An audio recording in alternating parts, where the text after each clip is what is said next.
தமிழ்த்தாய் பாடலுக்கு பதில் புதுவை பாடல் சீமான் பங்கேற்ற நிகழ்ச்சியில் சர்ச்சை. என்ன நடந்தது?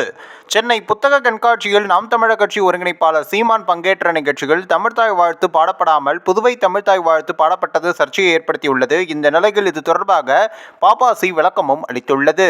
அதாவது சென்னை நந்தன YMCA மைதானத்தில் 48வது புத்தக கண்காட்சி ஒரு வாரமாக நடந்து வருகிறது. வரும் 12ஆம் தேதி வரை இந்த புத்தக கண்காட்சி நடக்கிறது. இந்நிலையில் இன்று தமிழ் தேசியம் ஏன் எதற்கு எப்படி நூல் வெளியீட்டு விழா சென்னை புத்தக கண்காட்சியில் நடந்தது. இதில் நாம் தமிழர் கட்சியின் தலைமை ஒருங்கிணைப்பாளர் சீமான் உள்ளிட்டோரும் பங்கேற்றனர். இந்த நிகழ்ச்சியின் போது தமிழ்த்தாய் வாழ்த்து ஒளிபரப்பப்படவில்லை. அதற்கு பதிலாக பாரதிதாசன் எழுதிய பாடல் ஒளிபரப்பப்பட்டது. முதலில் இந்த நிகழ்ச்சியின் போது தமிழ்த்தாய் வாழ்த்து பாடல் தான் பாடப்படும் என்று அறிவிக்கப்பட்டதாக கூறப்படுகிறது. ஆனால் சீமான் உள்ளிட்டோர் தமிழ்த்தாய் வாழ்த்து பாடலை பாட எழுந்ததும் நீராறும் கடலொடுத்த என்ற பாடலுக்கு பதிலாக புதுச்சேரியின் தமிழ்த்தாய் வாழ்த்து பாடலான வாழ்வினில் செம்மையை செய்பவள் நீயே என்ற பாடலும் பாடப்பட்டது.